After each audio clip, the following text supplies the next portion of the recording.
நண்பர்கள் அனைவருக்கும் வணக்கம். டிஎன்செட் யூஜிசி நெட் இங்கிலீஷ் சீரீஸ்ல இன்னைக்கு டே 8.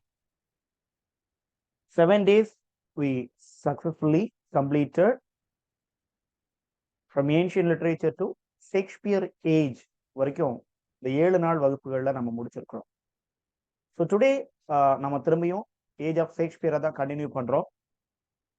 as I said in the earlier classes, age of Shakespeare அப்படிங்கிறத நம்ம ஒரு வகுப்புல முடிக்க முடியாது, ஏன்னா இருக்கிறது எல்லாமே ஜாம்பவான்கள்.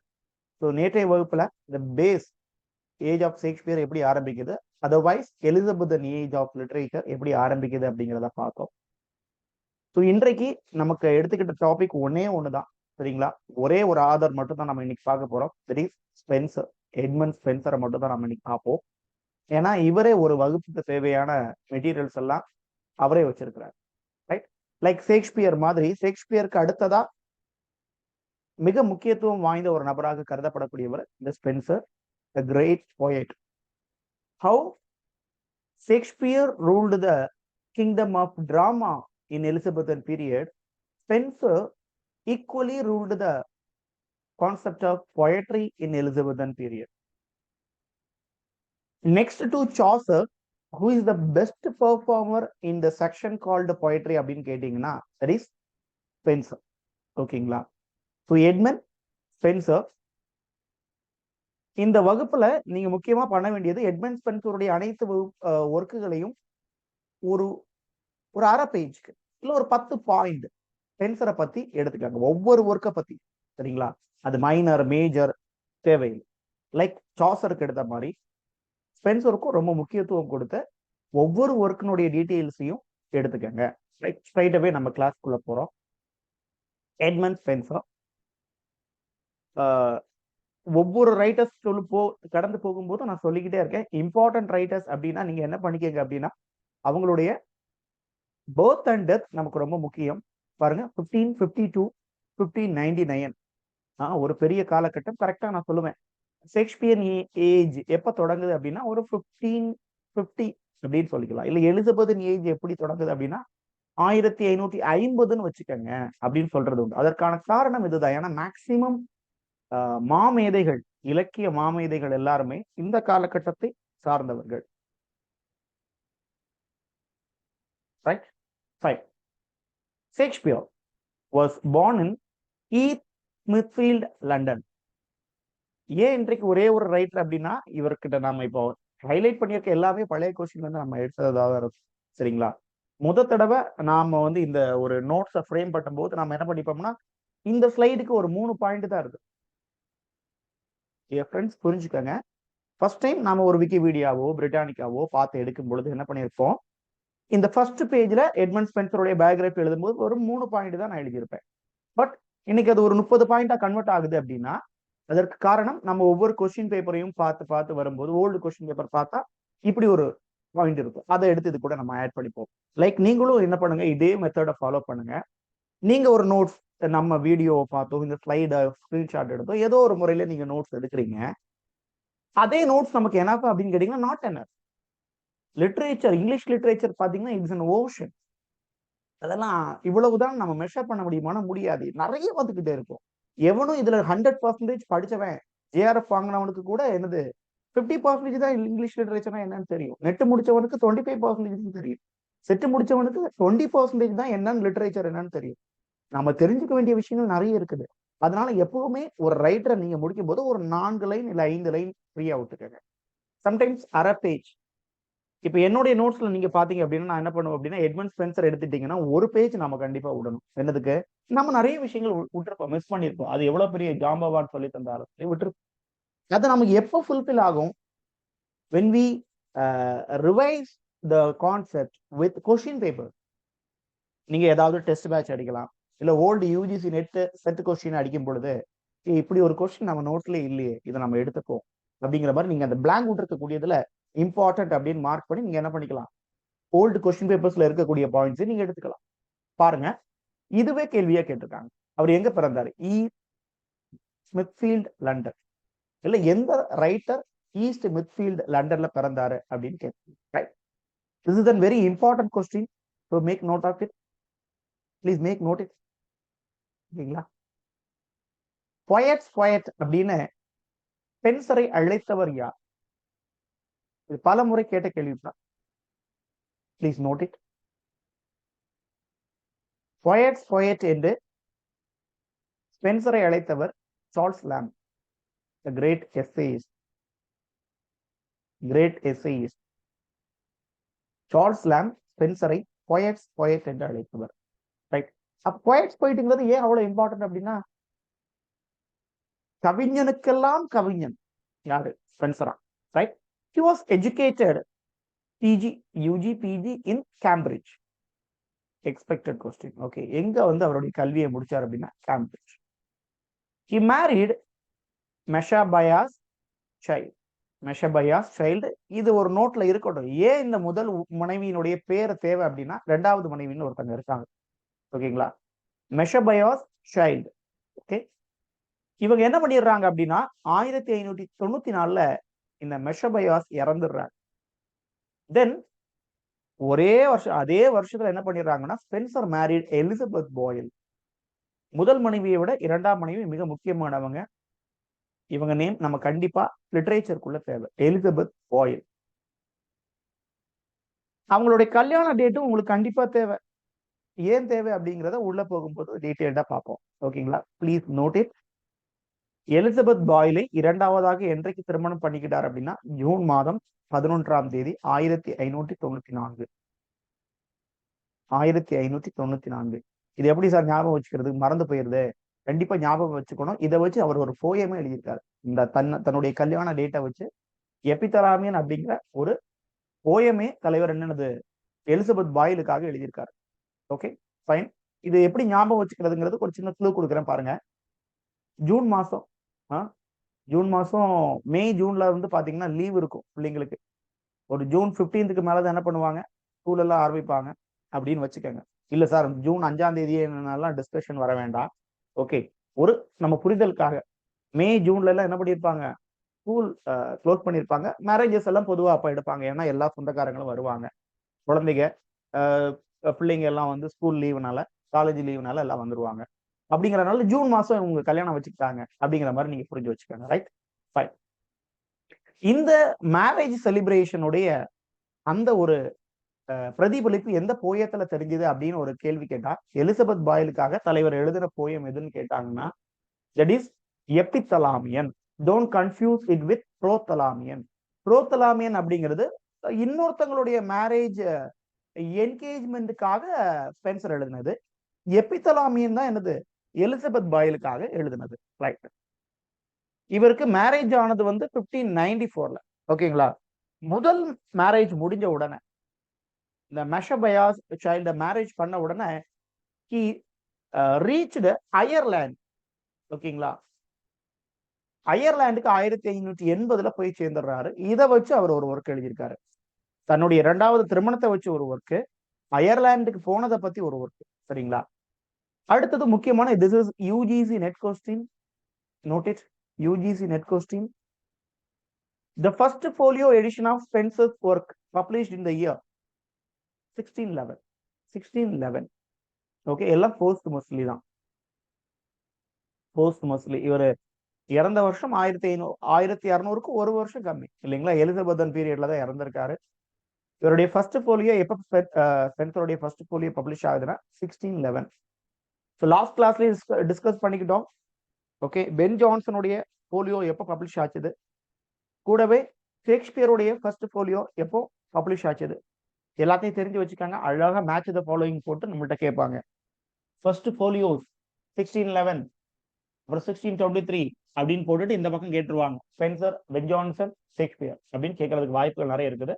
ஸோ இந்த மாதிரி போலியோ கொஸ்டின்ஸ்ல நீங்க பாத்தீங்களா, folios, photos and anthology publication, ஒரு ஆளுடைய anthology publication, for example Tottel's Miscellany எல்லாம் பார்த்தோம் இல்லைங்களா? அதெல்லாம் கொஞ்சம் ஞாபகம் வச்சுக்கோங்க. சரி, அடுத்தது ரிக்கெட் அப்படிங்கிறவர் என்ன சொல்றாருன்னா, he remarked Spencer is child of Renaissance and Reformation அப்படின்னு இதுவும் கேள்விகள்ல கேட்டதுதான். ஓகேங்களா? எல்லாமே கேள்விகளை கேட்ட விஷயங்கள் தான் நம்ம ஓரளவுக்கு இம்பார்ட்டண்டா கொடுக்குறோம் உங்களுக்கு.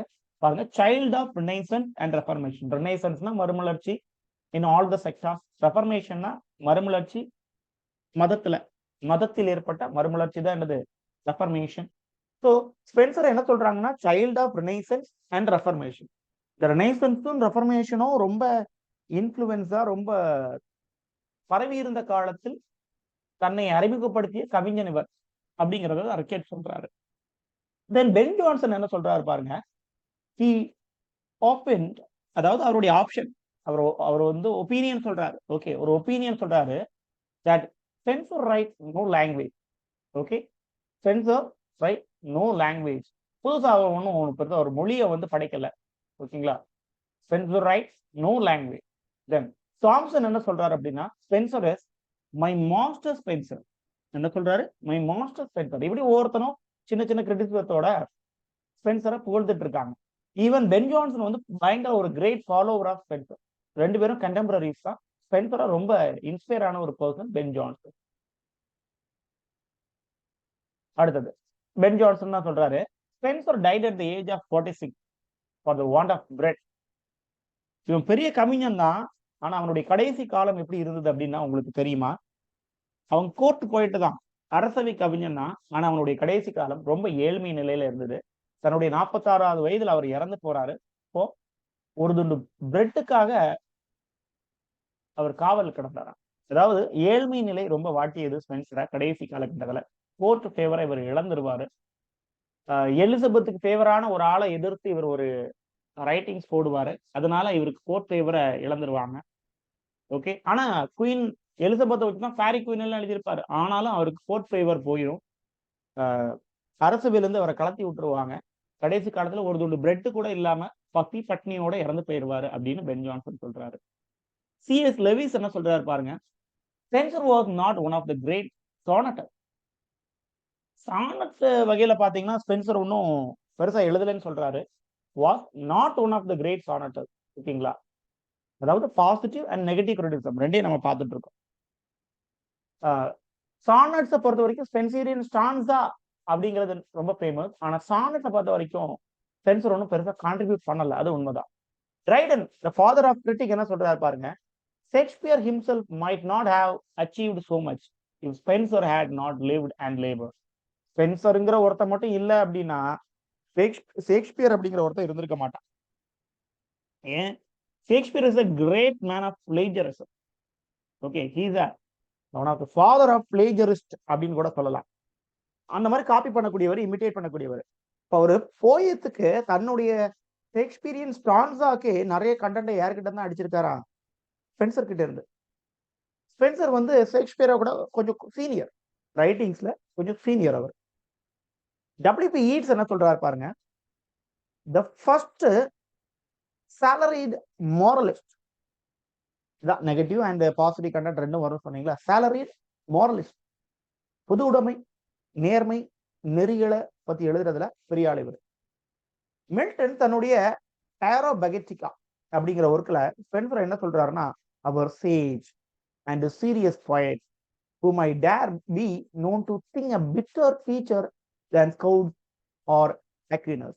இதெல்லாம் பெரிய poets சொல்றாரு. பெரிய கவிஞர்கள்.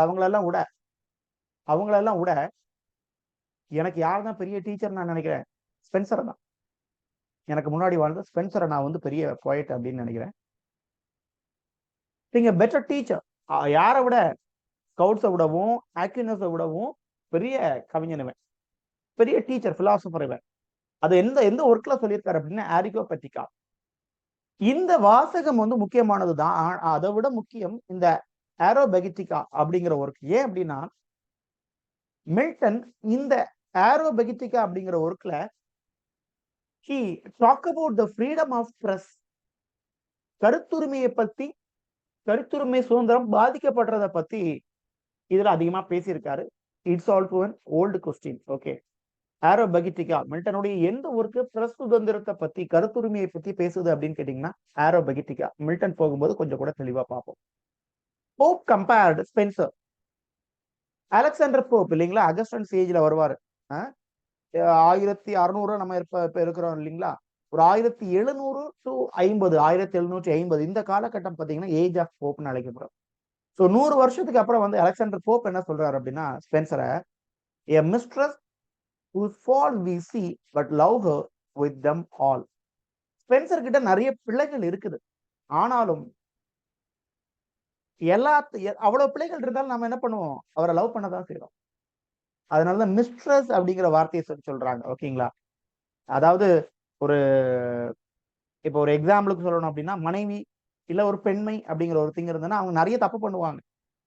ஓகேங்களா? நம்மள கழுவி ஊத்துவாங்க. நம்ம என்னதான் கோபம் இருந்தாலும் we love her. எவ்வளவு பிரச்சனை இருந்தாலும் நம்ம அவங்கள வந்து அன்பு செலுத்துவோம் அவங்க மேல. அதே மாதிரி ஸ்பென்சர் என்ன பண்றாருன்னா, அவர்கிட்ட நிறைய ஃபால்ட் இருக்குது, ஆனா நம்ம அவரை வெறுத்து ஒதுக்கிற மாட்டோம். நம்ம நிச்சயம் அவங்க மேல அன்பு செலுத்துறோம். இந்த அளவுக்கு அவர் பண்ணியிருக்காரு அப்படின்றார். Wordsworth, the great romantic revival writer Wordsworth, William Wordsworth, அவர் என்ன சொல்றாருன்னா, the embodiment of nobility, purity and sweetness. இவருக்கு ஏன் ஸ்பென்சரை பிடிக்கும் அப்படின்னா, ஸ்பென்சர் நிறைய கம்பாரிசனை வந்து நேச்சர் கூட வச்சு எடுத்திருப்பார். லைக் சாசரும் அதை யூஸ் பண்றாரு நேச்சரை. அந்த வகையில ஸ்பென்சரை இவருக்கு ரொம்ப பிடிக்கும். அவருடைய எபித்தலாமியன், அவருடைய புரோத்தலாமியன் எல்லாம் பார்க்கும்போது நிறைய நேச்சுரலா இருக்கக்கூடிய விஷயங்களை தான் துணைக்கி கூப்பிடுவாரு. ஃபார் எக்ஸாம்பிள், நீங்க எபித்தலாமியன் படிச்சீங்கன்னா அதனுடைய லாஸ்ட் ஸ்டாண்ட்ஸால he compared Cynthia the moon with Elizabeth Boyle. தன்னுடைய மனைவியினுடைய அழகை வர்ணிக்கிறதுக்கு அவர் யாரை கூப்பிடுவார் அப்படின்னா மியூசஸ் எல்லாம் கூப்பிடுவாரு. கடைசியா சிந்தியாவை பார்த்து சொல்லுவாரு, என் நிலவே கொஞ்சம் ஒதுங்கி போயிரு, ஏன்னா உன்னை விட பிரைட்டா யார் இருக்கா இப்ப என்கிட்ட, எலிசபெத் பாயில் இருக்கிற அப்படின்னு மானிய தேனேன்னு புகழ்வாரு. அதனால Wordsworth love the imitation of Spenser. Okay fine. அது எந்த ஒர்க்ல சொல்லியிருக்காரு அப்படின்னா in his White Doe of Rylstone, இல்லைன்னா அதனுடைய இன்னொரு பேர் பார்த்தீங்கன்னா Fate of the Nortons which is a long narrative poem. Okay, the Fate of the Nortons அப்படின்னும் இந்த போயம் அழைக்கப்படுது. ஃபைன். தென் தன்னுடைய வேர்ட்ஸ்வொர்த் தான் அடுத்ததும் ப்ரிலூட் புக் 3ல. ப்ரிலூட் எந்த வருஷம் பப்ளிஷ் ஆச்சுது சொல்ல முடியுமா? இதுக்கு நிறைய சப்டைட்டில்ஸ் வர இருக்குது. அதுல வேர்ட்ஸ்வொர்த் என்ன சொல்றாருன்னா, ஸ்பென்சர் ஸ்வீட் ஸ்பென்சர், இந்த ஒரு வார்த்தை மட்டுமே கேட்டு கொஸ்டின் வந்துடும். Who called Spencer as sweet Spencer? அப்படின்னா இனிமையான ஸ்பென்சரே அப்படின்னு ஸ்பென்சரை கூப்பிட்டது யாருன்னா வேர்ட்ஸ்வொர்த். குவைட்ஸ் கூப்பிட்டது யாரு? இப்பதான் பார்க்க சொல்லுங்க. எஸ், சார்ல்ஸ் லாம். Okay. Moving through his clouded heaven, sweet Spencer moving through his clouded heaven with the moon's beauty and the moon's soft face. Okay, நிலவு மாதிரி இவரே ஸ்பென்சரை யாருக்கு கம்பேர் பண்ணியிருக்காரு? நிலவுக்கு கம்பேர் பண்ணியிருக்காரு. ஸ்பென்சர் யார நிலவு கூட கம்பேர் பண்ணாங்கன்னா எலிசபெத் பாயில. In 1596 Spenser wrote a prose pamphlet. ஓகேங்களா? முதல் தடவை அவருடைய ஒரு ஒர்க் பார்க்குறோம் இந்த இதுல. 1579ல அவருக்கு திருமணம், முதல் திருமணம், சைல்டு கூட மேரேஜ். அதுக்கப்புறம் 1508ல அவர் அயர்லாந்துக்கு போயிட்டாரு இல்லைங்களா? இப்போ அங்க இருக்கக்கூடிய எக்ஸ்பீரியன்ஸ் எல்லாம் வச்சு இங்க எழுதுறாரு. wrote a prose pamphlet. அதனுடைய பேர் என்னமா, அந்த ஒர்க்கினுடைய பேர் பாருங்க, a view of the present state of Ireland. இத ஒரு டயலாக் ஃபார்ம்ல எழுதிடுறாரு. இந்த pamphlet என்ன பத்தி சொல்லுது அப்படின்னா, it's argued that Ireland would never be totally pacified by the English until its indigenous language and customs had been destroyed, if necessary by violence. ஓகேங்களா? அதாவது இப்ப நாம இங்கிலாந்தினுடைய பார்வையிலிருந்து பார்க்கும்போது அயர்லாண்டை இவங்க அவங்க கூட சேர்த்துடணும். அயர்லாந்து அவங்களுக்கு அடிமைப்பட்ட நாடா தான் இருக்கும். அயர்லாண்டினுடைய வியூல எப்படி இருக்கும் அப்படிங்கிற ஒரு பார்வை தான் இது. Okay, Ireland would never be totally pacified by the English. இங்கிலீஷை திருப்திப்படுத்த முடியுமா? இங்கிலீஷ்னால திருப்தி ஆக முடியுமா? முடியாது. Right. Spencer believed in this work, Spencer believed that Ireland is a diseased portion of a state. அதுக்கு அவங்ககிட்ட கல்ச்சர் இல்ல. லைக் இங்கிலீஷ்காரன் எப்படி இந்தியாவை பார்த்து சொன்னானோ அதே மாதிரி ஸ்பென்சர் அயர்லாந்தை பார்த்து சொல்றாரு, நீ தனித்து இயங்க முடியாது, இங்கிலாந்து கூட இயங்கினா மட்டும்தான் உன்னால என்ன முடியும், வாழ முடியும். It must first be cured and reformed before it could be in a position to appreciate the good sound laws and blessing of the nations. ஓகேங்களா? மொத்தத்துல இது என்ன பத்தி சொல்லுது அப்படின்னா, the evils of the Irish people into 3 prominent categories. சட்டம், அவங்களுடைய கலாச்சாரம், பழக்க வழக்கம், மதம் அப்படிங்கிற ஒரு இருளுக்குள்ள இவங்க இருக்காங்க. அவங்களை மீட்டு கொண்டு வர்றதுக்கு இங்கிலாந்துனாலதான் முடியும் அப்படின்னு இங்கிலாந்துக்கு சப்போர்ட் பண்ணி ஸ்பென்சர் எழுதுறது. ஓகே, ஏன்னா he's a court poet. England அரசியினுடைய ஆதரவுல இருக்கக்கூடிய ஒரு பொயட் அவர். தென் அவருடைய மாஸ்டர் பீஸ் எதுன்னு கேட்டீங்கன்னா, எட்மண்ட் ஸ்பென்சருடைய மாஸ்டர் பீஸ் த ஃபேரி குயின். ஸ்பெல்லிங் பார்த்துக்கோங்க, குயின் QUEENE. ஓகே, ஸ்பெல்லிங்லயே விளையாடுவாங்க நம்ம கிட்ட. ஸ்பென்சர் எழுந்து QUEENE, குயின்னா என்னோட முடிச்சுக்க கூடாது. ரைட், முதல் இன்ஃபர்மேஷன் பாத்தீங்கன்னா, it is epic poem. It is an epic poem. Epic போயம்னா எத்தனை புக்ஸ் அதுக்குள்ள இருக்கணுங்கிறது தெரியணும். வெர்ஜிலுடைய ஆனிடு அதை ஃபாலோ பண்ணி தான் இந்த எபிக்கு எத்தனை புத்தகங்கள் அப்படின்னு இப்ப மாடர்ன் பீரியட்ல ஒத்துக்கிறாங்க. ஒடிசி அண்ட் இலியட் நமக்கு தெரியும், 24 புத்தகங்கள் அதுல உண்டு. இட்ஸ் அன் எபிக், 24 புத்தகங்கள் உண்டு. ஆனா ஃபேரி குயின் பொறுத்த வரைக்கும் நம்ம கிட்ட 6 புத்தகங்கள் மட்டும்தான் இருக்குது. ஆனா 12 எழுதணும்னு தலைவர் பிளான் பண்ணிருப்பார் ஸ்பென்சர். பட் அவரால் எவ்வளவுதான் எழுத முடிஞ்சது? 6 புத்தகங்கள் தான் எழுத முடிஞ்சது. சரி, ஸ்பென்சரின் ஸ்டான்ஸா இது என்ன ஃபார்ம்ல அமைக்கப்பட்டிருக்கு அப்படின்னா, இவருடைய தனி ஃபார்ம் 9 லைன் இருக்கு. இப்ப ரைம் ராயல் சாசரின் ஸ்டான்ஸா அப்படின்னா 7 லைன்ல இருக்கு. 7 லைன்ல ஆம்பிக் பென்டாமெட்ரில் 7 லைன்ல இருக்கு. ரைட், ஸ்பென்சரின் ஸ்டான்ஸாக்கு எத்தனை லைன் கேள்வி கேட்பாங்க. எத்தனை லைன்? 9 லைன். பாருங்களா, 2, 4, 6, 8, 9. ஓகே, ரைமிங் ஸ்கீம் பாருங்க. முதல் ஸ்டான்ஸா அந்த 9 லைன்ல ஃபர்ஸ்ட் பார்ட் ஏ, 1வது லைன், 3வது லைன் ஒரே மாதிரி, 2வது லைன், 4வது லைன், 5, 7 ஒரே மாதிரி இருக்கும். அடுத்த பாருங்க 6, 8, 9 ஒரே மாதிரி இருக்கும். ஃபைன். இந்த லாஸ்ட் லைன் பாத்தீங்கன்னா ரைமிங் சீம்னு ஒழிக்கும். ஆனா இது வந்து கொஞ்சம் வித்தியாசப்படும். மீதி 8 இதுல இருந்தும் கொஞ்சம் வித்தியாசப்படும். அதை என்ன சொல்லுவாங்கன்னா அலெக்சாண்ட்ரின்னு சொல்லுவாங்க. இதுவும் பலமுறை கேட்டிருக்காங்க, alexandrine. Just try it. Fine. இந்த எல்லா புத்தகங்களும் எந்த கதையின் அடிப்படையில் எழுதப்பட்டிருக்கு அப்படின்னா, கிங் அர்தர். இந்த வெரி பிகினிங்ஸ் நம்ம டிஸ்கஸ் பண்ணோம். அர்தரியன் லெஜெண்ட்ஸ், அர்தரியன் ஸ்டோரிஸ் அப்படிங்கிறது 15th செஞ்சுரி அண்ட் ரெனைசன்ஸ் ரைட்டிங்ஸ்ல ரொம்ப அஃபெக்ட் பண்ணியிருக்கோம். அதை வச்சு நிறைய ஸ்டோரிஸ் எழுதியிருப்பாங்க. இந்த கிங் அர்தரை வச்சுதான், கிங் அர்தரையும் ஃபேரி குயினையும் வச்சுதான் கதை. இந்த ஃபேரி குயினுங்கிறது யாரும் இல்ல, எலிசபெத் தான், குயின் எலிசபெத். குயின் எலிசபெத்துக்கு ஒரு திருமணம் ஆனால் அப்படின்னா பெரிய கிங்கா தான் இருக்கணும், அவங்கள மேரேஜ் பண்ணக்கூடியவங்க. கிங் அர்தர் அவங்களுக்கு ஜோடி ஆக்குற மாதிரி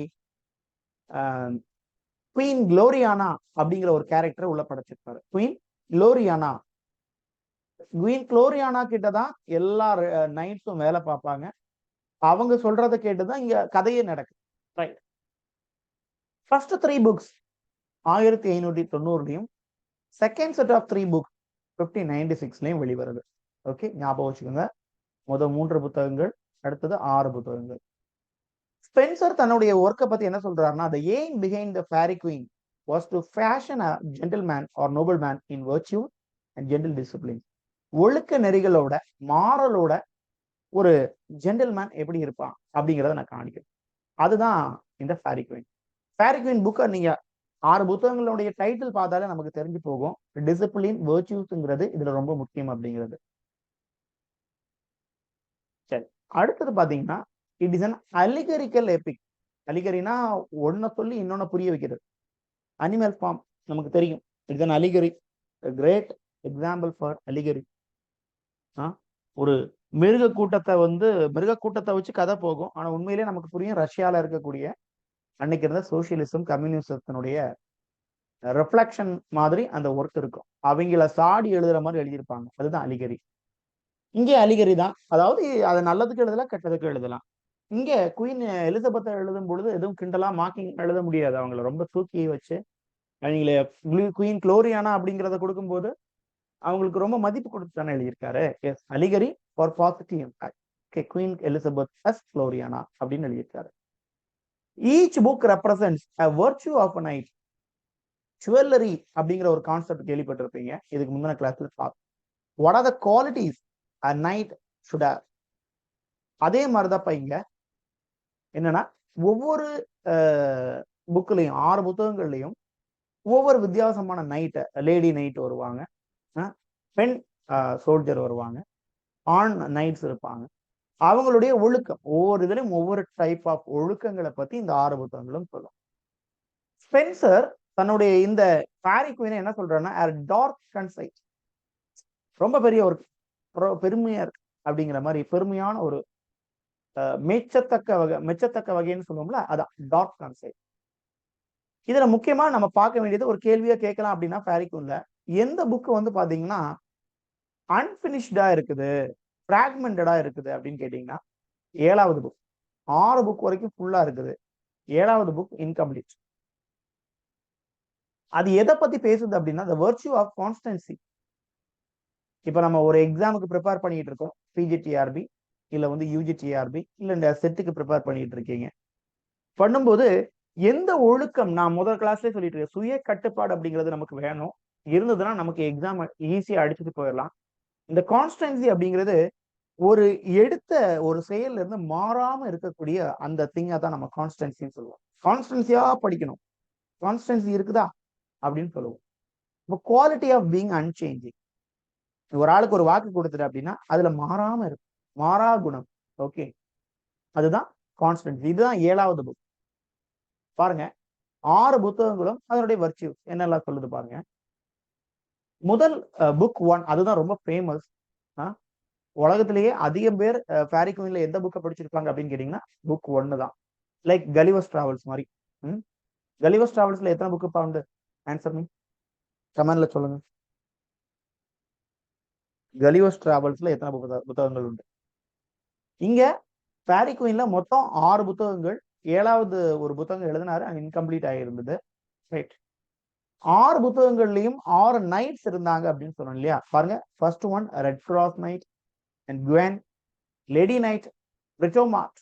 ஓகே, இத கேள்வியா கேட்பாங்க, எந்த புத்தகத்தில் லேடி நைட்டை பெர்ஃபார்ம் பண்ண வச்சாங்க?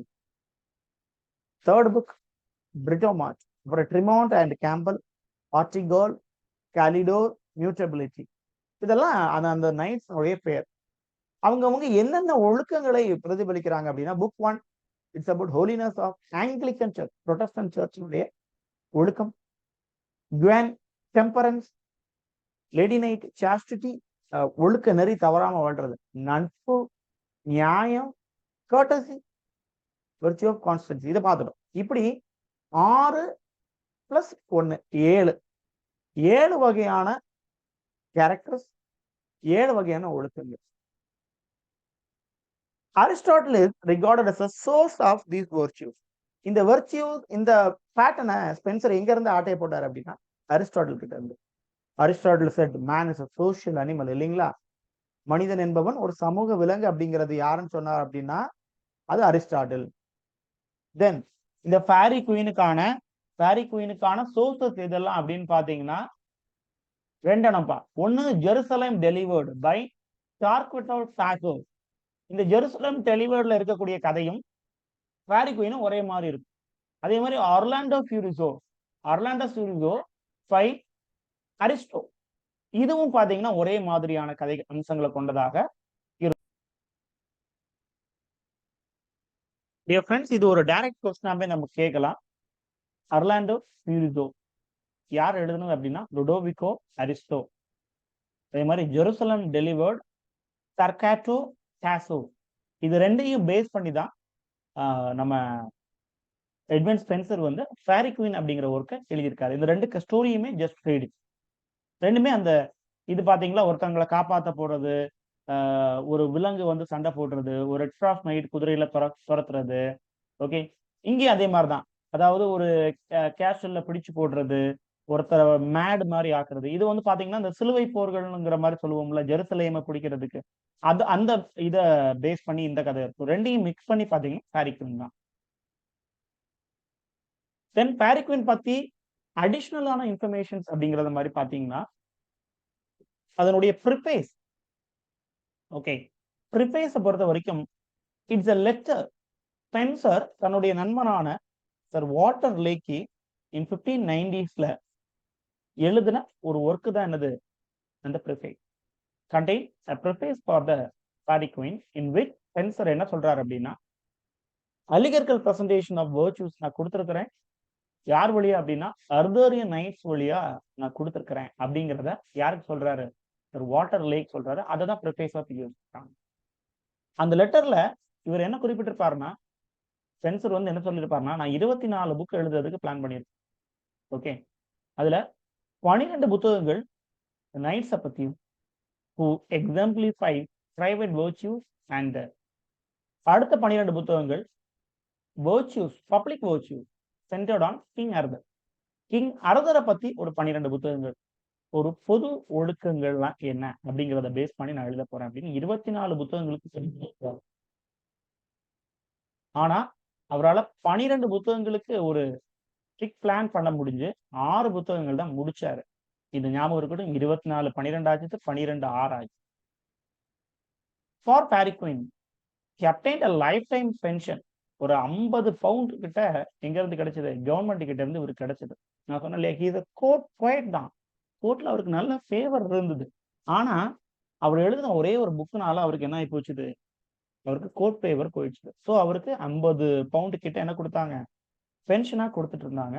யார்கிட்ட இருந்து, குயின் எலிசபெத் கிட்ட. ஆனா அது ரொம்ப நாள் நீடிக்கல, சீக்கிரமா அதை கட் பண்ணி விட்டாங்க. He wrote and published a work, Mother's Hubbard's Tale. Okay, Mother's Hubbard's டேல்ல அதுவும் இந்த கோர்ட் மக்களை வச்சுதான் எழுதினாரு. அதுல வில்னா யாரை காமிச்சிட்டாரு அப்படின்னா, the principal secretary of the queen. எலிசபெத்தினுடைய பிரின்சிபல் செக்ரட்டரி என்ன பண்ணிடுவாருன்னா ஆன்டகனிஸ்டா காமிச்சிருவாரு. ப்ரொட்டகனிஸ்டா மெயின் ஆள் நமக்கு தெரியும், ஹீரோ மாதிரி.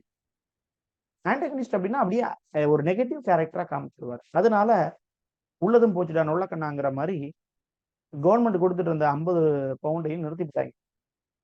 ஓகேங்களா, இது உங்களுக்கு நல்லா புரியும். கவர்மெண்ட் கிட்ட இருந்து இவருக்கு எப்படி ஸ்லோவா அந்த அவருடைய ஃபேவர் வந்து எப்படி கட் ஆகுது அப்படிங்கிறத பாத்தீங்கன்னா, புரோத்தலாமியன் அப்படிங்கிற போயம்ல உங்களுக்கு நல்லா நீங்க பார்க்க முடியும். சீக்கிரமாவே அவருக்கு கோர்ட்ல இருந்து துரத்தி விட்டுருவாங்க. அந்த கவலையில தான் தலைவர் என்ன பண்ணுவார், தேம்ஸ் நதிக்கரையில நடந்து போகும்போது புரோத்தலாமியனை எழுதுவார். தென் 1609 2 candles of Mutablet. ஓகேங்களா, பாருங்க, இது seventh book of Faerie Queene was published with a reprint of Faerie Queene. எப்போ 1600, அவருடைய மறைவுக்கு பின்னாடி 2 candles of Mutablet, அதாவது அது முடிவடையில பாத்தீங்களா, அன்பினிஷ்டு ஒன், ஃபிராக்மெண்டட், உடஞ்சு இருந்தது, ஃபுல்லா இல்ல, முடிவடையில, அவர் முடிக்கவே இல்லை ஒர்க்க. அப்படின்னா அதுக்கு பேர் என்னன்னு கேட்டாங்கன்னா 1609 இந்த பேர்ல அது பப்ளிஷ் ஆகுது. 2 candles of Mutablet அப்படிங்கிறதுல ஃபேரி குயினுடைய ரீபிரிண்ட்ல இப்படி ஒரு பேரோட 7வது புக் பப்ளிஷ் ஆகுது. புக் 1 மட்டும் நம்ம பார்ப்போம். மீதி இருக்கக்கூடிய அனைத்து புத்தகங்களுடைய சம்மரியையும் ஜஸ்ட் ரீட். மீதி 5 புத்தகங்கள் இருக்குது பாத்தீங்களா, புக் 2, புக் 3, புக் 4. ஒவ்வொரு பேஜுக்கு தக்கன ஒவ்வொரு சம்மரியையும் கொஞ்சம் படிச்சுட்டு. புக் 1 இது யாரை பேஸ் பண்ணி இருக்குதுன்னா, யாரை மெயின் கேரக்டரா வச்சிருக்குன்னா, ப்ரொட்டகனிஸ்ட் யாருன்னா த நைட் அண்ட் ஹோலினஸ்.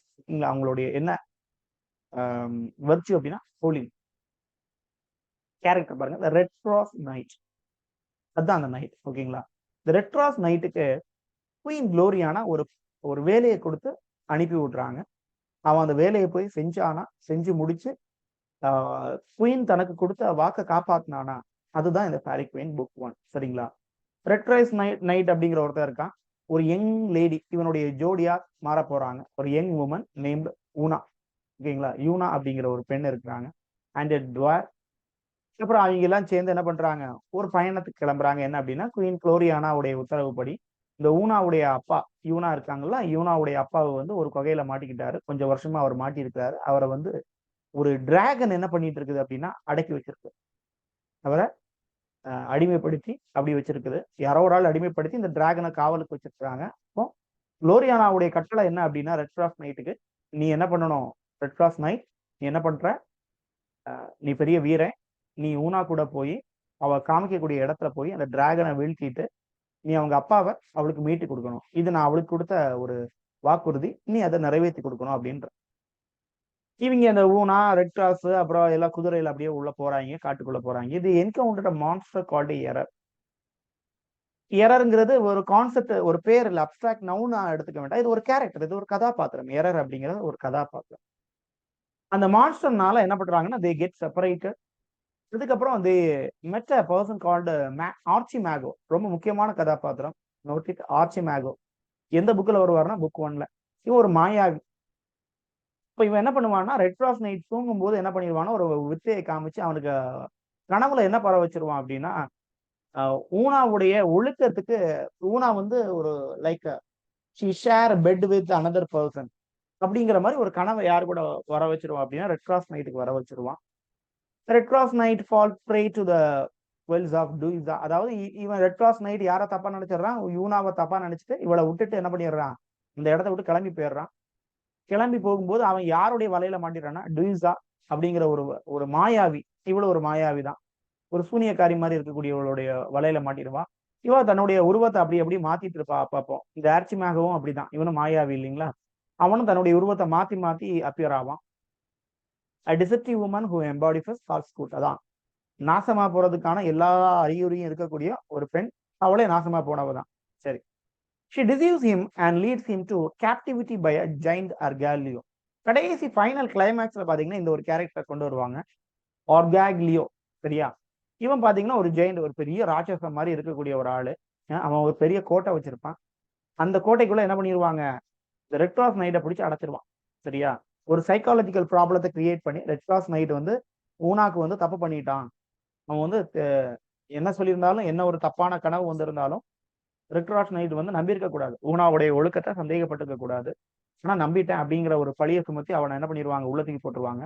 இதுக்கிடையில சான்ஸ் கேரக்டர் நேம் எழுதிக்கங்க. சான்ஸ் ஜாய், சான்ஸ் ஃபாய், சான்ஸ் லாய், இப்படி 3 கேரக்டர் இந்த புக் ஒன்ல இருப்பாங்கப்பா. சான்ஸ் ஜாய், சான்ஸ் ஃபாய், சான்ஸ் லாய், இப்படி 3 character. Please note it. Chance Joy, chance ஃபாய், chance லாய். இவங்க கூட மாறி மாறி பிரச்சனை வரும். இதுல ஒரு ஆளை இவன் போட்டு தள்ளிடுவான். தொடக்கத்திலேயே ரெட் கிராஸ் நைட் போட்டு தள்ளிடுவான். அதுக்கப்புறம் மீதி இருக்கக்கூடிய சகோதரர்கள் 2 பேரும் ரெட் கிராஸ் நைட்டு கிட்ட அடிக்கடி சண்டை வந்துட்டு இருப்பான். கடைசியா இந்த கேஸ்லுக்குள்ள ரெட் கிராஸ் நைட்டை வந்து பிடிச்சு போட்டுருவாங்க. அப்புறம் ஊனா வெளியே இருந்து ரெட் கிராஸ் நைட்டை எப்படி காப்பாத்துற அப்படின்னா with help of prince Arthur. Prince Arthur எப்போ ஒரு ஆளுக்கு அங்க பிரச்சனை வருதோ எல்லா புத்தகங்கள்லயும் தோன்றுவார். இப்ப அவரை ஒரு ஹீரோவை காணிக்கணும் பாத்தீங்களா அப்படின்னு தோன்றாரு.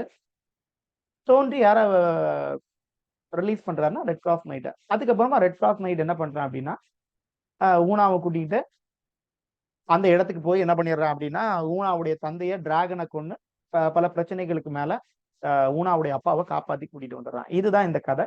கடைசியா ரெட் கிராஸ் நைட் வந்து குளோரியானா கிட்ட வந்து ஊனாவை கூட்டிட்டு போறான், ஊனாவையும் அவங்க அப்பாவையும். ஃபைனலா ஊனாவும் ரெட் கிராஸ் நைட்டும் என்கேஜ்மெண்ட் ஆகுற மாதிரி காமிப்பாங்க. ஆனா மேரேஜ் ஆகல. ஏன் அப்படின்னா அதுக்கு முன்னாடி குளோரியானா இன்னொரு ஒர்க்கை ரெட் கிராஸ் நைட் கிட்ட கொடுத்துருவாங்க. ஒரு 6 வருஷம் வந்து கழிஞ்சு நான் வந்து மேரேஜ் பண்றேன் அப்படிங்கிற மாதிரி ஒரு ப்ராமிஸோட 2 பேரும் பிரிஞ்சு போற மாதிரி இந்த புக் அமைஞ்சிருக்கும். சரியா? தென் எபிக் இன் ஸ்டைல் ரொம்ப நல்லா இருக்கும் படிக்கிறதுக்கு. ஆனா கொஞ்சம் உங்களுடைய லாங்குவேஜ் பாத்தீங்கன்னா கொஞ்சம் ஹார்டா இருக்கும். லைக் ஷேக்ஸ்பியரனுடைய பியூர் லாங்குவேஜ் நம்மளால படிச்சிட முடியாது பாத்தீங்களா. அதே மாதிரி அது வந்து ஒரு பேராப்ரைஸ்டு வேர்ஷன் இருந்ததுன்னா கண்டிப்பா புக் 1 மட்டும் படிங்க. அண்ட் புக் 2, 3, 4, 5 கண்டிப்பா சம்மரி படிக்கணும். நம்ம அடுத்த ஒர்க் வந்துடும், Shepherd's Calendar. Shepherd's Calendar first major poetic work. ஓகேங்களா? ஷெப்பர்ட்ஸ் கேலண்டர் வந்து ஃபேரி குவீனுக்கு முன்னாடியே வந்துடுச்சு. ஓகே, ஃபேரி குவீன் 1996 1590ல முதல் வெர்ஷன், 96ல செகண்ட் வெர்ஷன் பப்ளிஷ் ஆகுது. இது பாத்தீங்கன்னா 1579லேயே பப்ளிஷ் ஆயிரும். பப்ளிஷ் பண்ணவர் யாரு? Hugh Singleton. எல்லா பப்ளிஷ் பண்ணவருடைய பேரும் வேணுமானா வேண்டாம். எது எது இம்பார்ட்டன்ட் அப்படிங்கிறத நம்ம நோட்ல கொடுத்துருப்போம், அது மட்டும் போதும். Huge singleton. பாருங்க, பேரே பாருங்க, டைட்டில் பாருங்க, ஷெப்பர்ட்ஸ் கேலண்டர். ஷெப்பர்ட்னா யாரு? ஒரு ஒரு ஒரு குடியாள், ஒரு விவசாயம் செஞ்சு அப்படியே பொழைச்சு அப்படியே ரூரல்ல வாழக்கூடிய ஒரு ஷெப்பர்ட். அதுல மேய்ப்பன் அப்படின்னு சொல்லிக்கலாம், மேய்ப்பன். அவனுடைய ஒரு கேலண்டர், ஷெப்பர்ட்ஸ் கேலண்டர். அது எப்படி இருக்கும்? It is an allegorical poem. It is in the form of dialogue. இது யாருக்கு டெடிகேட் பண்ணிருக்காருன்னா அவருடைய ஃப்ரெண்டு பிலிப் சிட்னி. பிலிப் சிட்னிக்கும் ஸ்பென்சருக்கும் பயங்கர ஒரு நெருங்கின கான்டாக்ட் பண்ணிருக்கான். பிலிப் சிட்னி பார்க்கும்போது உங்களுக்கு அது புரியும். அண்ட் சைன்ஸ் ஹிம்செல்ஃப் இம்மரிட்டோ, இது என்னுடைய ஒர்க்கு தான் அப்படிங்கிற மாதிரி சைன் பண்ணியிருக்காரு. ரொம்ப மதிப்பு வாய்ந்த ஒர்க் அப்படின்ட்டு. இதை எதை இமிட்டேட் பண்ணி அல்லது எதை ஒரு சோர்ஸா வச்சு எழுதியிருக்காரு அப்படின்னு கேட்டீங்கன்னா, Virgil the first book the Eclogus and Theocritus Idyls. The Eclogus and Theocritus Idyls. ஒவ்வொரு புக்குக்கான சோர்ஸையும் ரொம்ப இம்பார்ட்டண்டா வச்சுக்கோங்க. அதே அழகா போட்டு ஒரு மேட்ச் த ஃபாலோயிங் கேட்டுருவாங்க. பாரிக்வைன் ஆப்ஷன் லெஃப்ட் சைட்ல கொடுத்து ஆப்போசிட்ல அர்லாண்டோ ஃபியூரிஸோ கொடுக்கலாம். ஷெப்பர்ட்ஸ் கேலண்டர் கொடுத்து எக்லாகஸ் வர்ஜிலினுடைய ஒர்க்னு கொடுக்கலாம். ஸோ எந்த சோர்ஸ் எதுக்கு உள்ளது அப்படிங்கிறத நம்ம தெரிஞ்சிருக்கணும். போயம் என்ன சொல்ல முதல்ல எப்படி தொடங்குது அப்படின்னா, காலின் கிளவுட் அப்படிங்கிற ஒரு ஒரு நாட்டுத்தனமான ஃபோக்னாலே அப்படிதான், ஒரு நாட்டுப்புறமான இப்படிப்பட்ட ஒரு கதாபாத்திரத்தை வச்சு தொடங்குது. இதுல இன்னொரு கேள்வி அப்படின்னா, காலின் கிளவுட் அப்படிங்கிற கான்செப்டை, இந்த ஃப்ரேஸை காயின் பண்ணது யாருன்னா John skeleton. Okay, John skeleton. 12 மாதங்களுக்கும் இந்த ஷெப்பர்ட்னுடைய லைஃப் என்ன அப்படிங்கறத இது காணுது. அடுத்த ஒரு பாருங்க, அமரிட்டி சானட்ஸ். நம்ம அமரிட்டி சானட்ஸை பொறுத்த வரைக்கும் Faerie Queene second volume, second type of version publish ஆகிறதுக்கு ஒரு வருஷத்துக்கு முன்னாடி 1596ல second edition of Faerie Queene publish ஆச்சு. இது 1595. அதனால இது இயர் மனசுல வைக்கிறதுங்கிறது ரொம்ப ரொம்ப ஈஸி. இதை யார் பப்ளிஷ் பண்ணாங்க அப்படின்னா, அமரிட்டி சானட்ஸை William Ponsonby. It's an old set question, note it. William பான்சன் bike.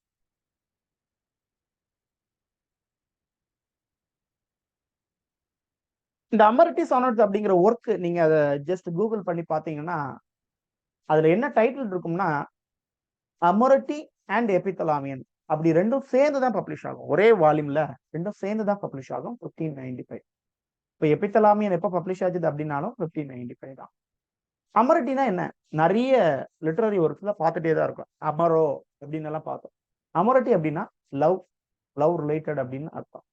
அமரிட்டி is an லிட்டர்னின் word, Italian வீட். பாருங்க, little love gift or little love poem. It's a sequence of 89 sonnets. It's a sequence of 89, sometimes 88ன்னு சொல்றவங்க இருக்காங்க. 88ன்னு சொல்லக்கூடியவங்க இருக்கதான் செய்யறாங்க. சோர்சஸும் சிலது 88ன்னு சொல்லுது. 89 sonnets இருக்குது. யாருக்காக இது டெடிகேட் பண்ணப்படுதுன்னா, குயின் எலிசபெத் பாயில். ரெண்டுமே குயின் எலிசபெத்துக்கு தான். Sorry, not queen, his wife Elizabeth Boyle. his queen, அவருடைய குயின் வச்சுக்கலாம், ஆனா வைஃப் எலிசபெத் பாயில். குயின் எலிசபெத்துக்காக ஸ்பென்சர் எழுதின ஒர்க் எதுன்னு கேட்டீங்கன்னா, Faerie Queene. Amoretti sonnets and Epithalamion யாருக்காக எழுதுனது அப்படின்னா, அவருடைய ஒய்ஃப் எலிசபெத் பாயிலுக்காக. சரி, இதுல ஒரு சுவாரஸ்யமான விஷயம் இருக்கு பாருங்க. இந்த அமரிட்டி சானட்ஸ்ல ஒரு சுவாரஸ்யமான விஷயம் என்னன்னா, அந்த ஒர்க் தொடங்கும் போது 4 லைன் என்ன எழுதுறாரு அப்படின்னா, he compares himself to a book. நான் ஒரு புத்தகம் அப்படின்றாரு. that is read by his love Elizabeth.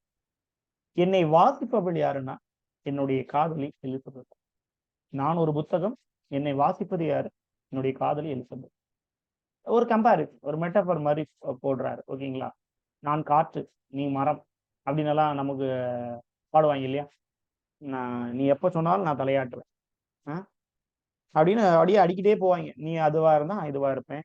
நீ தோல் பேக்கா இருந்தாச்சுன்னா நான் தோல்லையே தொங்கிட்டு இருப்பேன். அப்புறம் கம்மலா இருந்தாச்சுன்னா காது பக்கமே உரசிக்கிட்டு இருப்பேன் அப்படின்னு எல்லாம் நிறைய கவிதைகள் வந்து மெட்டபர்ல வந்துகிட்டே இருக்கும். ஸோ அதே பேட்டர்ன் தான் இங்கேயும். பாருங்க, அடுத்தல என்ன சொல்றாருன்னா, he hopes that Elizabeth would hold his poems in her lily white hand. நான் ஒரு கவிதையாக இருந்திருந்தேன் அப்படின்னா என்ன அப்படியே அவ தாங்கி வச்சிருப்பான். அவளுடைய கைகள் எப்படிப்பட்ட கை பாருங்க, லில்லி ஒயிட் ஹேண்ட்ஸ். இப்படியே எக்ஸாஜரேட் பண்ணி கொண்டு போறாரு. அவருடைய சானட் ரைம் ஸ்கீம் பாருங்க, ஏபி பிசி 4 8 12 14. ஓகே, நல்ல ஞாபகம் வச்சுக்கோங்க. ஷேக்ஸ்பியரின் அது ஸ்பென்சரின் ஸ்டான்ஸா அப்படின்னா 9 லைன் தான் இருக்கும். ஓகே, ஞாபகம் வச்சுக்கோங்க, 9 லைன் இருக்கும். ஸ்பென்சரின் சானட் அப்படின்னா 14 லைன்ஸ் இருக்கும். சானட்னாலே பொதுவாக எவ்வளவு இருக்கும்? 14. இது ரெண்டையும் கன்ஃபியூஸ் பண்ணிக்க கூடாது. அது சீல முடியும், இங்கே ஈல முடியும். இதுக்கு ஏற்கனவே ஒரு கோடு வேர்டு சொல்லி இருந்தேன். ஈ அப்படின்னா சென்சர் தான். ஈ பல காமிச்சிட்டே இருப்பாங்க. ஏன்? எல்லாம் காதல் பாடல்கள். எபித்தலாமியன் காதல் பாடல், அமரட்டி சானட் காதல் பாடல், ஈவன் புரோத்தலாமியன் ஆல்சோ ஒரு என்கரேஜ்மெண்ட் பத்தின பாட்டு. அதனால ஈன்னு வச்சுட்டு இருந்தா அது என்னது? ஸ்பென்சருடையது. எபித்தலாமியன் அண்ட் புரோத்தலாமியன் ரெண்டையுமே கண்டிப்பா படிங்க. டெக்ஸ்ட்டை ஒரு வாட்டி பாருங்க. புரோத்தலாமியன் ஃபுல் டெக்ஸ்ட் பாருங்க. எபித்தலாமியன் பொறுத்த வரைக்கும் முதல் 2-3 ஸ்டான்ஸாஸ் மட்டும் பாருங்க. ஏன் அப்படின்னா இது வந்து கிட்டத்தட்ட பெரிய போயம். 24 ஸ்டான்ஸா, 365க்கு மேற்பட்ட லைன்கள் இருக்குது. சரிங்களா? குட்டி குட்டி லைனா இதை தள்ளி நிறைய இருக்குது. என்ன கான்செப்ட் அப்படிங்கிறத பார்த்துருவோம். 1594 ஜூன் என்ன டேட்பா? ஜூன் 11. அன்னைக்கு இந்த போயம் என்ன பண்ணப்படுது? எழுதப்படுது. அதை பத்தி தான் எழுதப்படுது. It is called nuptial song. திருமண பாட்டு அப்படிங்கிறது தான். It is an ode. ஞாபகம் வச்சுக்கோங்க, எபித்தலாமியன் எந்த வகையை சேர்ந்ததுன்னா ஓட். தன்னுடைய மனைவியை பத்தி எழுதுறாரு. அன்னைக்குதான் அவங்களுக்கு திருமணம். இதை பத்தி எழுதுறாரு. இந்த பாடல் யாருனால பாடப்படுதுன்னா sung by choirs of young men and women who accompanied the bride and groom from the bride's parent house to her husband's family house. தன்னுடைய வீட்டில இருந்து மணவரைக்கு வந்து அதுக்கப்புறம் இரவு அவங்க பள்ளியறை செல்லக்கூடிய வரைக்கும் இருக்கக்கூடிய அனைத்து விஷயங்களையும் இந்த பாட்டுல அவர் சொல்லியிருக்கார். தன்னுடைய அதாவது காதலியை வர்ணிக்கும் போது சொல்லுவாங்க, அவள் வந்து உலகத்துல இருக்கக்கூடிய எல்லா தேவதைகளை விடவும் அழகானவள், அவள் வந்து அவளுடைய முகம் வந்து நிலவை போன்றது இப்படின்னு வர்ணிப்பாங்க இல்லையா? இதே வர்ணிப்பு தான் அங்க பிரம்மன் படைத்ததுலயே மிக சிறந்த சிற்பம் யாருன்னு கேட்டா அப்படின்லாம் தமிழ் வரிகள்ல சொல்லுவாங்கல்ல, இதே தான் இந்த எபித்தலாமியன்ல இருக்கும். ஆனா ரொம்ப நம்ம ரீட் பண்ண முடியாது. ஓகேங்களா? ரீட் பண்ணி எக்ஸ்பிளைன் பண்ண முடியாத அளவுல வகுப்புல இருக்கும். நீங்க ரீட் பண்ணி பாருங்க. ஒரு பெண்மையை வந்து வர்ணிக்கிறதுக்கு வந்து, அதுவும் ஒரு மனைவியை எப்படி வர்ணிக்கணுமா ரொம்ப எக்ஸாஜரேட் பண்ணி வர்ணிச்சிருப்பாரு. அவங்க அங்கங்கள் எல்லாம் அனைத்தையுமே வர்ணிக்கிற மாதிரி இந்த போயம் அமைக்கப்பட்டிருக்கும். It's contain 365 lines. 365க்கு மேலேயே lines. He invokes muses at the beginning of the poem. இவர் மட்டும் இல்லப்பா, மெனி ரைட்டர்ஸ் தங்களுடைய போயம்ஸை அதை செலிப்ரேட் பண்றதுக்கு they invite muses, தேவதைகள், அவங்கள அழைப்பாங்க. 24 stanza. Each stanza contains 18 lines. Okay, ஆனா 1-2 ஸ்டான்ஸால லைன் மாறும். ஞாபகம் வச்சுக்கோங்க. Each stanza to an it's a symbolism of ஒரு மணி நேரம். 24 ஸ்டான்ஸா அப்படின்னா 24 மணி நேரம் ஒரு நாள் இருக்குது பாத்தீங்களா, அதை குறிக்குது. புரோத்தலாமியன். எபித்தலாமியனையும் புரோத்தலாமியனையும் போட்டு நிறைய பேர் கன்ஃபியூஸ் பண்ணுவாங்க. எபித்தலாமியன் அப்படிங்கிறது எலிசபெத்துக்காக எழுதுனது. எபித்தலாமியன் எலிசபெத். புரோத்தலாமியன் எலிசபெத்துக்காக இல்ல, யாருக்காக எழுதுனதுன்னா புரோத்தலாமியன் பாருங்க, பி பெட்ரோத்தல் சாங், ஒருத்தவங்களுடைய என்கேஜ்மெண்ட் சாங். ஸோ அப்படின்னா எபித்தலாமியன் எலிசபெத் பாய். பி அப்படின்னா புரோத்தலாமியன் பெட்ரோத்தல் சாங் அப்படி ஞாபகம் வச்சுக்கோங்க. Twin marriage of the daughters of earl of அவர் sisters Elizabeth Somerset and Katherine Somerset. இந்த 2 பேருடைய திருமண ஒரு நிச்சயதார்த்தம் அதை பத்தி பாடக்கூடியது. என்னன்னா அந்த பிரைட்ஸ் அப்படியே நான் சொன்னா இல்லையா, கோர்ட் ஃபேவரை இழந்து 1596 தான் புரோத்தலாமியன் எழுதப்படுது, அதாவது பப்ளிஷ் ஆகுது. இவர் வந்து அதுக்கு முன்னாடி கோர்ட் ஃபேவரை இழந்துடுறாரு. கோர்ட்ல இருந்து அடிச்சு விரட்டி விட்டுறாங்க. அப்படியே சோகத்துல அப்படியே ஆற்றங்கரை தேம்ஸ் நதிக்கரையில் நடந்து வரும்போது, ஐயோ நம்ம இனி என்ன பண்ண போறோம் அப்படின்னு நினைச்சு வரும்போது அழகா அப்படி அந்த தேம்ஸ் நதியை பார்த்தே இந்த என்கேஜ்மெண்ட்டும் நடக்கும்போது அப்படியே பாட ஆரம்பிக்கிறாரு. இதுலதான் அவர் என்ன பண்ணுவார்னா அன்னத்தை கம்பேர் பண்ணுவார். ஓகேங்களா? இதுல இருக்கக்கூடிய ரொம்ப ஃபேமஸான ஒரு லைன் பாத்தீங்கன்னா, sweet them run softly till I end my song. அழகான தேம்ஸ் நதியே நீ பாய்ந்து கொண்டே இரு சில்லை என்மை சாங். நான் பாடலை முடிக்கும் வரை அது என்னையும் பாயதான் போகுது. ஆனா கவிஞர்களுக்கே உண்டான ஒரு குசும்பு இது. ஓகே, நான் பாடலை முடிக்கும் வரை நீ சாஃப்டாக பாய்ந்து கொண்டே இரு, கொஞ்சம் அக்ரெசிவா இருக்காத, ஏன்னா என்னுடைய பாடல் வந்து அதை டிஸ்டர்ப் பண்ணிடுவோம் அப்படிங்கிற மாதிரி. ஃபைன். எந்த நதின்னு கேட்கலாம். புரோத்தலாமில எந்த நதியை பத்தின டிஸ்கிரிப்ஷன் வருதுன்னா தேம்ஸ். அடுத்தது இந்த இது என்ன சொல்லுவாங்கன்னா ரெஃப்ரைன் சொல்லுவாங்கம்மா. ஓகே, ஒரே லைன் திருப்பி திருப்பி எல்லா ஸ்டான்ஸாலையும் வரும் மேக்ஸிமம். ஓகேங்களா, இந்த ரெஃப்ரைன்னு சொல்லுவாங்க. புரோத்தலாமியில வரக்கூடிய ரெஃப்ரைன் எது கண்டுபிடி அப்படின்னு சொன்னாலும் நீங்க சொல்லணும். இந்த ரெஃப்ரைனை டிஎஸ் லைட் என்ன பண்ணியிருக்காரு அப்படின்னா தன்னுடைய வேஸ்ட்லேண்ட்ல பயன்படுத்தியிருக்காரு. வேஸ்ட்லேண்ட் எந்த வருஷம் பப்ளிஷ் ஆச்சுது? வேஸ்ட்லேண்ட் பப்ளிஷ் இந்த இயர் 1922. ஓகே, 1922ல பப்ளிஷ் ஆன வேஸ்ட்லேண்ட்ல இதை பயன்படுத்தியிருக்காரு. Next work ஸ்ட்ரெஃபல் 1595. இதுதான் எலிஜி, குறிப்பா பாஸ்டோரல் எலிஜி. பாஸ்டோரல் எலிஜின்னு நீங்க பாத்தீங்கன்னா இங்கிலீஷ் லிட்டரேச்சர்ல ஒரு 5-6 ஒர்க்கு தான் இருக்கும். அது அவ்வளோத்தையும் சேகரிச்சு எழுதி வச்சுக்கோங்க. இதெல்லாம் பாத்துக்கோங்க. எலிஜி நிறைய இருக்குது. பாஸ்டோரல் எலிஜி அப்படின்னா ரொம்ப மண் சார்ந்த அந்த மாதிரி எழுதக்கூடியது. ஓகே, கிழங்கற்பா எழுதுறது. யாருடைய இறப்புக்கு அப்படின்னா தன்னுடைய நண்பன் சர் பிலிப் சிட்னி எழுதி அதை சிட்னியோட ஒய்ஃபான கவுண்டர்ஸ் ஆஃப் எசெக்ஸ்க்கு அதை டெடிகேட் பண்ணிடுறாரு. இதுவும் இன்னொரு ஒர்க்கும் சேர்ந்து பப்ளிஷ் ஆகுது. காலின் கிளவுட் கம் ஹோம் அகெயின் அப்படிங்கிற ஒர்க்கும் சேர்ந்து 1595. அதிகமா ஒர்க் பாருங்க, 1590, 95, 96. இதுல தான் திருப்பி திருப்பி அனைத்து ஒர்க்குகளும் பப்ளிஷ் ஆகுது. பாருங்க, இது அது முன்னாடி நம்ம சொன்னதான் காலின் கிளவுட் கம் ஹோம் அகெயின் அப்படிங்கிற ஒர்க்கு. இது ஸ்பென்சர் என்ன பண்றாரு அப்படின்னா அயர்லாந்துல இருந்து திரும்ப எங்க வருவாரு? லண்டனுக்கு வராரு. அப்ப அவருடைய விசிட் பேக் டு லண்டன் அதை பத்தி டிஸ்கிரைப் பண்ணக்கூடியதுதான் என்னது இந்த work. Here look it. He wrote it after returning home in Ireland. அயர்லாந்துக்கு வந்த அப்புறம் ரிட்டர்ன் ஆனப்பறம், அயர்லாந்துல இருந்து ரிட்டர்ன் ஆனப்பறம் இதை வாட்டர் லேக் டெடிகேட் பண்றாரு. ஸோ பாருங்க எத்தனை டெடிகேஷன் வந்தாச்சு, ஞாபகம் வச்சுக்கோங்க. எலிசபெத் பாயிலுக்கு டெடிகேட் பண்ணியிருக்காரு. பாரி குயின், அதாவது எலிசபெத்துக்கு, குயின் எலிசபெத்துக்கு டெடிகேட் பண்ணியிருக்காரு. பிலிப் சிட்னிக்கு 2 ஒர்க்கு டெடிகேட் பண்ணியிருக்காரு. பிலிப் சிட்னியோட ஒய்ஃபுக்கு டெடிகேட் பண்ணியிருக்காரு ஒரு எலிஜியை. And Colin Clouts come home again அப்படிங்கிறத சார் வாட்டர் லேக் தன்னுடைய ஃப்ரெண்டுக்கு டெடிகேட் பண்ணியிருக்காரு. இது கிட்டத்தட்ட அவருடைய சுயசரிதை மாதிரி இருக்கு. அப்புறம் பாருங்க, அவர் மாட்டி விட்ட ஒர்க் இதுதான். Mother Hubbard's Dale or prosopopoeia. Mother's Hubbard's Dale or prosopopoeia. பாருங்க, a part of his collections complaint அப்படிங்கிற ஒரு ஆந்தாலஜிக்குள்ள இதை பப்ளிஷ் பண்ணியிருக்காரு. ஆனா இதை தனியாவும் வெளியிட்டார். சரிங்களா? The poem follows the story of a sick, bedridden poet who had visitors that they tried to entertain him with story. ஒரு கவிஞன் நோய்வாய்ப்பட்டு கிடக்குறான். அவனை பார்க்கறதுக்கு வேற நிறைய ஆட்கள், பார்வையாளர்கள் வர்றாங்க. அவங்க ஏதோ கதையை சொல்லி அவனை கொஞ்சம் தேற்றுறாங்க. அதை பத்தினதுதான் இது இந்த மதர்ஸ் ஹப்பர்ட்ஸ் டேல் அப்படிங்கிறது. அதுல the only one poet finds worthy enough to retell is the tale. அதாவது நிறைய பேர் வந்து சொல்லும் பொழுது அதுல ஒரே ஒரு மதர் ஹப்பர்ட் அப்படிங்கிறவங்க வந்து சொன்ன கதையை மட்டும்தான் யாருக்கிட்டையா திருப்பி சொல்றதுக்கு அது கொஞ்சம் உதவும் அப்படிங்கிற மாதிரி கதை. அந்த கதை எதை பத்தினது அப்படின்னா ape and fox. Ape and fox. இதுல அந்த ஃபாக்ஸ் மாதிரியான ஒரு கதாபாத்திரத்தை வந்து லார்ட் பர்க்லேக்கு கொடுத்துருக்கலாம். யாரு? ஸ்பென்சர் கொடுத்துருக்கலாம். அதனாலதான் இவருக்கு என்னது உள்ளதும் போச்சுடா நுழக்கண்ணா அப்படிங்கிற கதை இவருக்கு. Because Burghley is the primary secretary of Elizabeth first.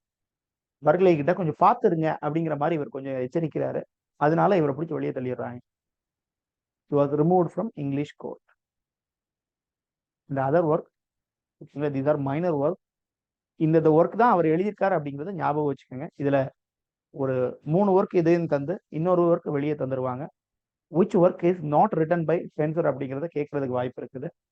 எல்லா வகையிலும் நீங்க ரெடியா இருக்கணும். பாருங்க, டஃப்னைடா, complaint, Tears of the Muses, The Ruins of Time, The Vision of Petror, Poor Hymns, A View of the Present State of Ireland. இது already நம்ம பார்த்த work தான், ஒரு மைனர் தான்.